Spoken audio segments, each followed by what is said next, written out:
विचार करा, तुमच्या डोळ्यादेखत तुमचं जीवन जगण्याचं साधन अक्षरशः हवेत विरघळून जातंय. आज आपण अशा एका संकटाबद्दल बोलणार आहोत जे अत्यंत भयानक आहे. विदर्भातील धरणांमधलं कोट्यावधी लिटर पाणी चक्क हवेत गायब होतंय. तब्बल 37%. होय, तुम्ही बरोबर ऐकलं. जलसंपदा विभागाच्या ताज्या अहवालानुसार विदर्भातलं 37% पाणी केवळ बाष्पीभवनामुळे नष्ट होणार आहे. जय महाराष्ट्र मित्रांनो, नवी शेतीमध्ये तुमचं स्वागत आहे. शेती, बाजारभाव, सरकारी योजना आणि शेतकऱ्यांसाठी महत्त्वाचे अपडेट्स रोज पाहण्यासाठी चॅनलला सबस्क्राईब करायला विसरू नका. पण हे पाणी अचानक कशामुळे आटतंय? यामागे एक दुहेरी संकट लपलेलं आहे. तर मित्रांनो, हे दुहेरी संकट म्हणजे सुपर अल निनो. हे सुपर अल निनोचं संकट नेमकं आहे तरी काय? आजवर आपण अनेकदा दुष्काळ पाहिलाय, पण हे संकट त्याहूनही खूप मोठं आहे. याच्या प्रभावामुळे यंदा पावसाळा पूर्ण 1 महिना उशिरा सुरू होण्याची दाट शक्यता आहे. विचार करा, एकीकडे पाऊस लांबणार आणि दुसरीकडे वाढत्या उष्णतेमुळे धरणातलं उरलंसुरलं पाणी वेगाने आटणार.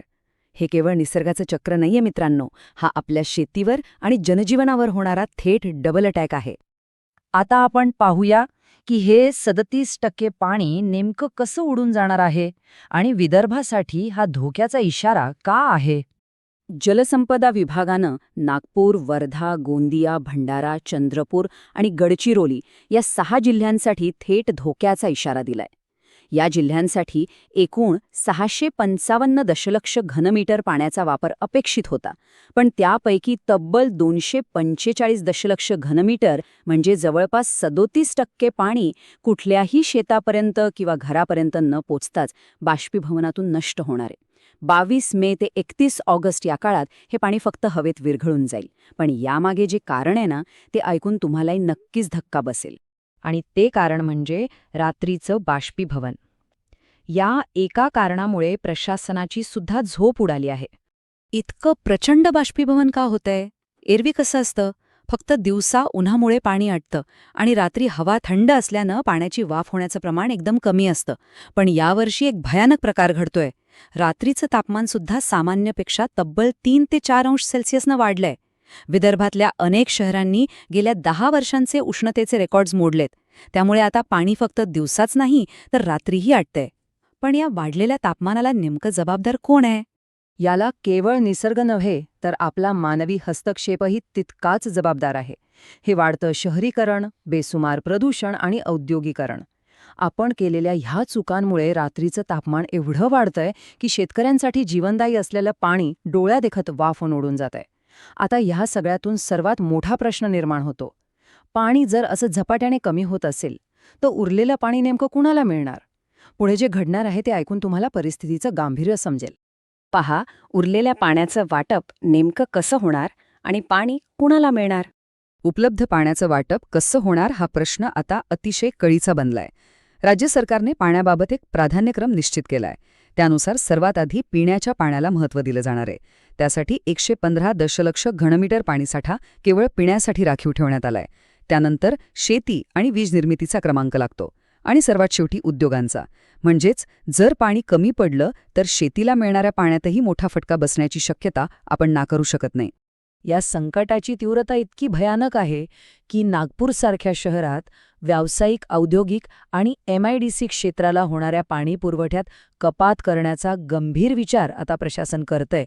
कारण पावसाळा जर लांबला ना तर पिण्याच्या पाण्यासाठी कडक रेशनिंग करण्याशिवाय प्रशासनाकडे दुसरा कोणताही पर्याय उरणार नाही. पण या सगळ्या संकटात संताप आणणारी एक वेगळीच आणि धक्कादायक बाब समोर आली आहे. एकीकडे पाण्याची टंचाई आणि दुसरीकडे तब्बल 40% पाण्याची गळती आणि चोरी. एकीकडे निसर्गाचा कोप आणि दुसरीकडे आपला मानवी हलगर्जीपणा. जेव्हा पाण्याचा थेंब न थेंब वाचवणं गरजेचं आहे तेव्हा जे उघडकीस आलंय ते प्रचंड संतापजनक आहे. उपलब्ध पाण्यापैकी तब्बल 40% पाणी, होय 40% पाणी हे फक्त गळती, पाण्याची चोरी आणि अनधिकृत जोडण्यांमुळे वाया जातंय.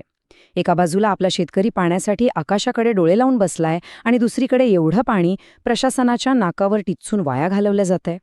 गळती शोधून तातडीने कारवाई करण्याचे निर्देश आता देण्यात आलेत, पण तोपर्यंत खूप उशीर झालेला असू शकतो.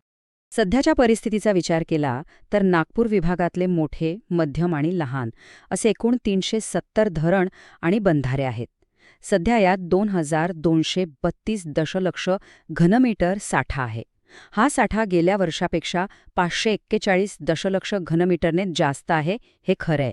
पण तरीही दिलासा मानण्याचं अजिबात कारण नाही, कारण प्रचंड बाष्पीभवन आणि गळतीमुळे सप्टेंबर महिन्यापर्यंत हाच साठा वेगाने 1,627 दशलक्ष घनमीटरपर्यंत खाली घसरण्याची शक्यता वर्तवली जातीये. आता प्रश्न उरतो की पुढे काय? शेतकऱ्यांपुढे पुढील काही महिन्यांत कोणतं आव्हान असणार आहे? या सगळ्याचा शेवटी फटका कुणाला बसणार आहे? तर तो बसणार आहे आपल्या बळीराजाला. शेतकऱ्यांसाठी पुढील काही महिने अतिशय आव्हानात्मक असणार आहेत.